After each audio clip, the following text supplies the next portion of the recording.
A family heard hissing in the walls of their home, and they soon found the cause of the sound. Lying awake late at night in their new family home, Ben and Amber Sessions tossed and turned, unable to rest. The parents should have been happy and content in their dream Idaho abode, but sleep was eluding them.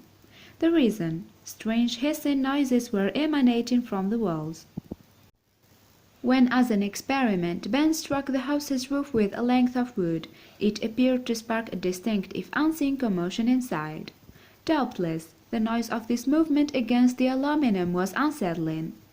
But worst of all was the hissing at night which kept the couple awake, the sound of unwanted lodgers pervading their home.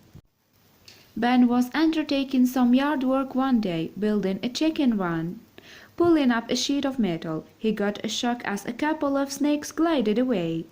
In the next few days, the homeowner noticed more and more of the reptiles around the grounds.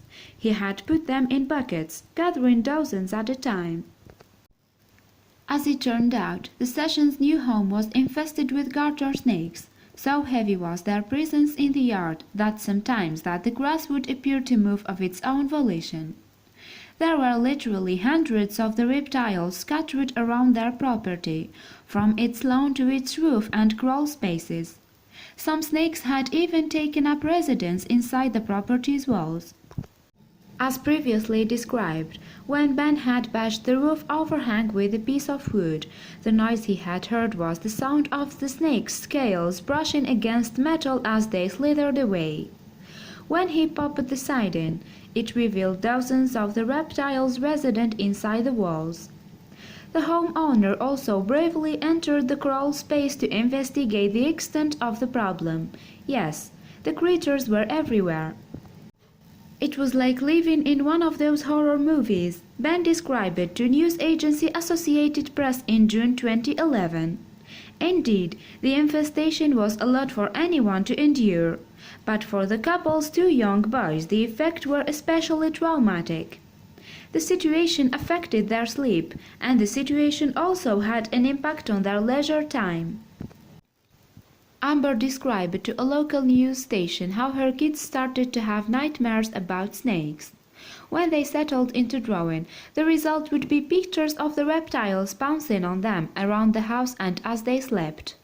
The whole family feared walking around the property barefoot in case a snake bit them. Indeed, garter snakes are common to North America, and although they will bite when they feel threatened, the reptiles are not venomous. At their most aggressive they will coil and strike, but usually they tend to protect their heads and instead thrash their tails to ward off threats. However, they also possess a secret weapon. The garter snakes can also emit a foul-smelling secretion to ward off its enemies, and it's a stench with which the Sessions family grow all too familiar. The musky odor permeated their water supply, forcing the family to eat out regularly. The house earned a reputation among locals. Indeed, it seemed that the Sessions were the only people who didn't know about the infestation. The house had been previously owned by Denise and Neil Ard. A few years earlier they allowed in news crews to report on the snakes they were collecting around their home, buckets full of them.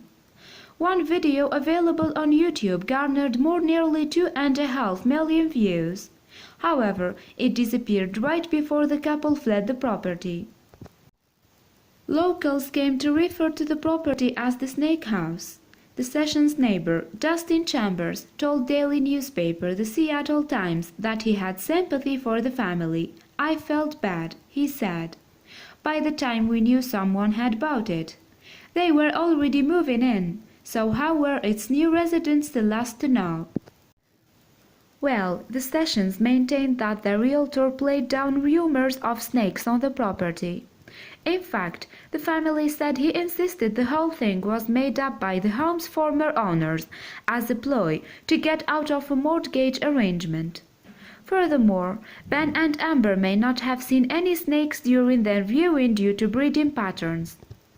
During the spring and summer months, garter snakes tend to disperse. However, as summer turns to fall, which is about the time of year the Sessions moved in, the reptiles seek refuge in a den. Hundreds of them gather in what's called a hibernaculum, which is what it's believed the house was built on. The Sessions figured that they could deal with a few non-venomous snakes if they ever showed up. They even signed a disclaimer stating they were aware of a snake problem. It's possible that they might have even had the situation under control for a while. That was, until they didn't. Every morning Ben would get up before his wife and kids. He would perform a morning sweep around the house to check if any snakes had got in during the night, removing any offenders. But as the numbers increased heading into winter, the situation grew intolerable for the Sessions family. Things came to a head when Amber, who was heavily pregnant, was doing the laundry. Ben heard her scream as she nearly stepped on an unwelcome guest. "I was terrified she was going to miscarry," her husband explained. With the number of snakes increasing, recently Ben had tackled 42 snakes in just one day. He realized things couldn't go on like this anymore. The Sessions eventually left their so-called dream home just 3 months after they moved in. However, with their newborn daughter only 1 day old, there was nothing they could do. There was a document with their names on saying they had known about the problem before they bought the house. They were forced to declare bankruptcy. "It was just so stressful," Amber recalled. "It felt like we were living in Satan's lair. That's the only way to really explain it."